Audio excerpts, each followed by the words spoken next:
hockey. You know the drill. We're gonna play some music until we fill the room, or at least get some people on here. And I'll go and introduce one of my oldest friends, and so we're gonna play Littered Upon Two for now.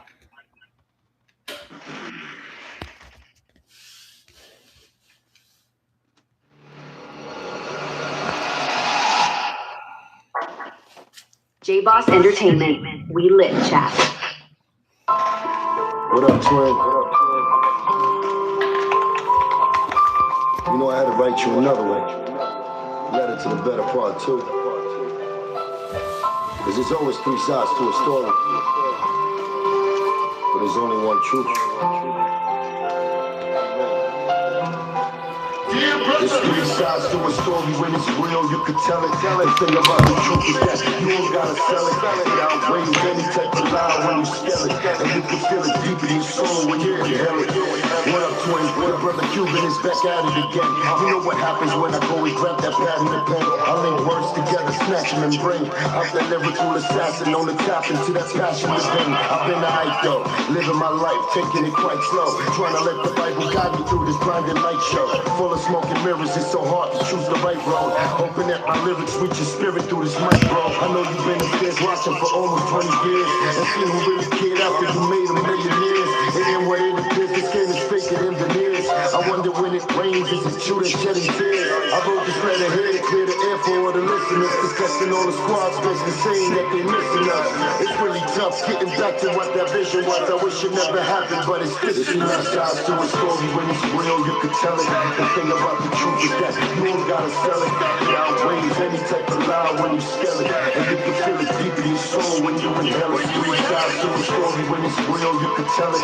The thing about the truth is that you don't gotta sell it. It outweighs any type of lie when you scale it. And you can feel it deep in your soul when you inhale it. I stay thinking about you. When you was here, it was hard to doubt you. Once your mind was made up, ain't no way to go without you. I'ma shout you out, twin, forever, cause I'm proud to. And I'ma rep your image even when I'm not allowed to. Chris brought a song about you, brought his heart up to his fans. Showed him all a story that was hard to understand. It wasn't in his plans to paint you as a bad man. He just spit the truth of what he been through, took his last stand. Amanda going hard, she always been a star. She went from selling shit to getting paid for spitting bars. Vanessa's on the job, building up a catalog. Lil Phil plays guitar, rapping, singing out for God. Nigga got my heart pounding extra cause the pressure. That's your little niece, she be reminding me of Sesha. Lies is still my sister, so you know I gotta stress her. Keep her in my prayers, hoping God bless her. Three sides to a story, when it's real, you can tell it. The thing about the truth is that you don't gotta sell it. It outweighs any type of lie when you scale it. And you can feel it deep in your soul when you inhale it. Three sides to a story, when it's real, you can tell it. The thing about the truth is that you don't gotta sell it. It outweighs any type of lie when you scale it. And you can feel it deep in your soul when you inhale it. Like you, there's no other. Told you forever. You're the reason I'm here. Salute you. Don't worry, your brother's good. Soul in the right place. Mind in the right place. Heart in the right place. All right. That was Letter Upon Two. For anybody who don't know, this is one of our tracks we put out with Cuban and Jboss Entertainment. So what up, everybody? What up, big boobs? So I'm gonna introduce one of my oldest friends. He used to be the driver, amongst other things. Hockey player, professional hockey player. He used to drive us to the studio. He used to drive us to events. Let me introduce my friend hockey, Kyle Roberts, and tell him a little bit about yourself, how you got involved with me, and like you don't have to say all the details, but what you used to do for us, and how far back it goes, and then I'll start asking some questions. Yep, I'm Kyle Roberts. They call me Hockey. And who gave you that Jay, name? What's that? Who gave you that name? Cuban Link. Yeah. And it was him. I think him and AWOL. When you introduced me to the city, we did asbestos, and That's how I met you. Yeah, the first job was Syracuse, China, and we were walking through the building. You're just walking through, Yeah. you know, counting ceiling tiles, floor tile. You're like, yep, there's 20 feet, whatever. You did it real quick, but you taught me a lot with asbestos. We got to know each other working down in the city, and I never went out down there. And I think we were staying in Elmsford. And you're like, yeah, come out with us. And I remember just driving down there, and we went out, had a good time, and you introduced me to the city, met your friends, Cuban Link, and your whole group. I think. Let's see what else. Driving down like later on, years later, being a part of the Pennsylvania trip, going down there, and when you guys were making the music, trying to, making the song, just being a part of that, hanging out, having a good time. It's all about having a good vibe. And I've never been a part of anything like that tell before. any stories, wild stories that you remember in the city, or you can go in detail. I'm trying to think. Well, I just remember like leaving the bar, your buddy Alex's place. Yep. When we just like one of the first nights, I remember just walking down the street, and it was you. Maybe it was it Biggs? Is that his name? Biggs, yeah. Biggs, right? I think it was me, you, and him. You're walking. DJ Biggs. Yep. Yeah. Walking down the street like hammered, and just I never had anything to worry about. Yeah. But yeah, I don't know. Just had a good time. You remember the night we went to that club and met that girl from BH1? Yeah. After the bar, where'd we go? The hookah bar. Yeah. It was. And we got into the back door. Yeah. But what was her name? I can't remember her name, but she was. I remember saying it was J-Lo's cousin. Oh, no, whether that was true or not. VH1, they had that. Was that who it was? The red dress. I remember seeing that girl. Her and her mother went out with us. Yeah. But yeah, never. I mean, I think I have her number on a flip phone. That's about it. Never reached out after. The older woman was that night. Yeah. No, it was a good time. Yeah. But no, we had a lot of good times together. Yeah. But mainly, like, I guess getting to know you was with the asbestos industry. Yeah. In Yonkers. Being in restaurants. Yeah. Yeah, that bar, we went there a lot. Yeah. And you went there on your own. You took a couple dates there, right? Well, my friend Nadia, she came that one night because I knew she was in the city. I remember reaching out to her, and she showed up, and we were hanging out, and I think she brought her like boyfriend or whatever, some guy. And you're like, who the fuck's this guy? But yeah, she didn't stay too long. I put up with that. She's there to see now, you. So when's the first time that you remember meeting Cuban? Was at that bar. Oh yeah. He came in on West 35th Street between 7th and 8th. Yes. It was called Crudos. And in the back, so like you have the bar, and then it was like in the back area. He was judging? It was outside. Huh? It was an outside part. Was it the outside section? But I remember him sitting there judging one night. Oh, that was at Madonna's birthday party. Okay. Yeah. But that was the first time I met him.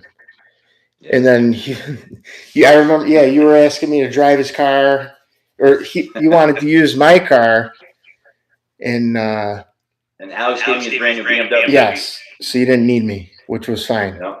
But yeah, I kind of turned into the driver for you. But the main thing was driving you down to Pennsylvania and wherever. I remember picking you up once you were broken down on 87, Yeah. but Oh, that was a long time. yeah, a long time ago. Shit. My belt broke. So, I'm not the best storyteller, Jay, but I don't know. You can tell a story. You go in details. You're good at telling the stories. What one comes off the top of your head?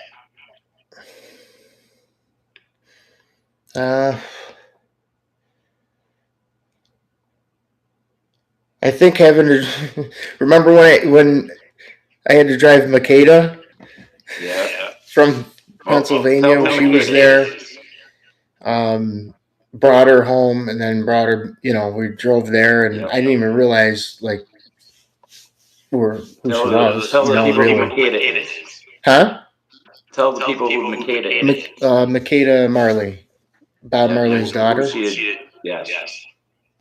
And then I remember going to her house, dropping her off, and she's like, "Yeah, that's my dad." I'm like, "Bob Marley?"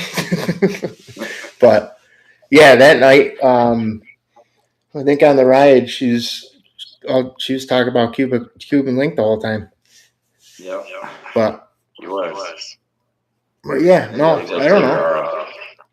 I had a good time. High school crush. Yeah, she didn't want anything to do with hockey. No. Neither Jboss. No, but her and I are good friends, and I was going to bring her on, but unfortunately she had a loss, so I'm going to interview her at a different time. She had a single release called Freedom, and then she had a dope interview, and I want to put her on this platform. She's pretty, she's really, she got the influence, and, probably load up my views on my live, having her on. Cuban's going to be coming on soon with me doing Cuban Link and Jboss show, or something like that. But I'm glad to have you on here. I can tell you're a little nervous. It's all right, bro. Yeah. Not used to this. Because you guys are good. Do you remember the time that we went to the gas station?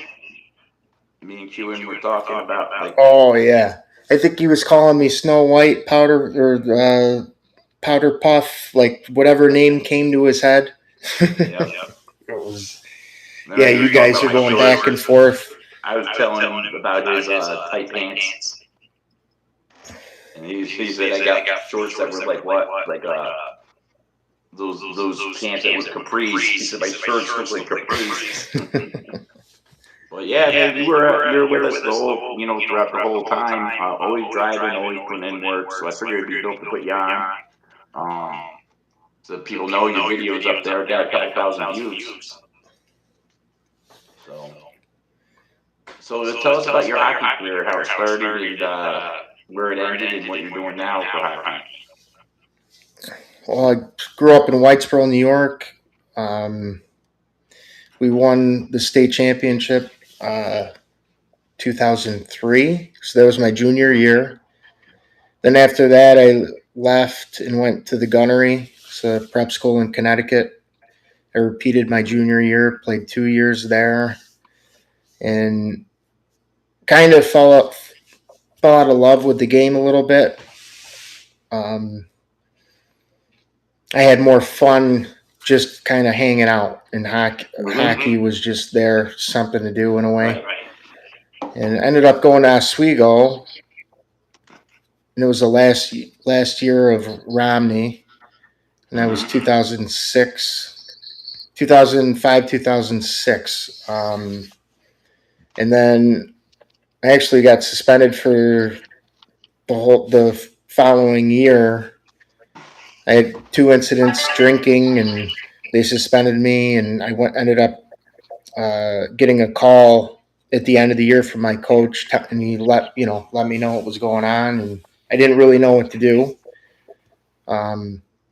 After that, I went back for Harbor Fest, and there was a few guys that played for the Wellington Dukes, and it was actually Pete Magana was one of them, and he said, you should go play juniors. He's like, I'll call the coach. I'm like, really? He's like, yeah. And I remember getting the call. I was on my way to a Tom Petty concert out in Saratoga.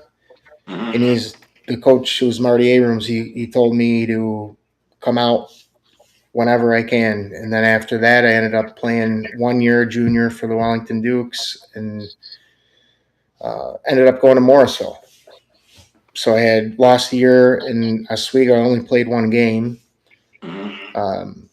Just ended up basically having at Oswego going back, had the option to either play for the Oswego Admirals or stay on the team, and I chose to stay on the team. But Right. but yeah, no, I ended up going to. When did you get in the minors? What's that? After Morrisville. So when I lost a year at Oswego, I had 3 at Morrisville. So my senior year, I didn't know what to do, and then they had the Rome Frenzy, and that was the FHL, the Federal Hockey League, the first year of that. And I was going to school in Morrisville, so I was bouncing around. So I'd go from Morrisville to Rome, stay at my parents, go back to I was staying at 3 different places. Right. But that was only 1 year, and we, the frenzy didn't end up lasting, but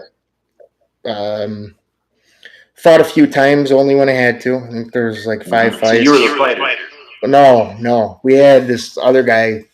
There's a few other guys, but Machi was like the main one. He was like the heavyweight on our team. The Laporte brothers, Nick and Will Laporte. They were the guys mainly fighting a lot. Kirill, there's this other guy, Kirill, fight a lot. But me, just when I kind of had to. But the last fight I had, the guy was in Brooklyn, and Steve Obelnicki. I remember going out there, and he was along the boards in front of the bench by the blue line, and I think I don't know if I fell, but he like stuck me. Something. I'm trying to picture exactly how it happened, or maybe you know what I did? He was there, and I stuck him, and then we started to go at it, and I waited. If I didn't hesitate, I might have had a chance. We moved to center ice, and then when he got up, I go, oh boy, he's a big boy. So I take my helmet off, I spin it, I grab him. I think he hit me 3 times on the way down, and I have a little scar here, but I remember leaving the ice. I start to go to the penalty box, but there was like blood all over, and the ref sent me off the ice. But yeah, that was my last fight there. And then shortly after, the season ended and we folded. But yeah, now I'm just paid in the minors. What's that? How much? It was. I was a per game player. It wasn't much. It was like $50 a game. Really? Yeah. But other guys were getting more, like maybe $350, $450. It depended, like a week. So if we played 4 games, I'd get $200. But we'd have meals. They gave us sticks, gear, and all that. So it was more for fun. So you got hurt, right? What? Say that again? At what point you had to quit? Well,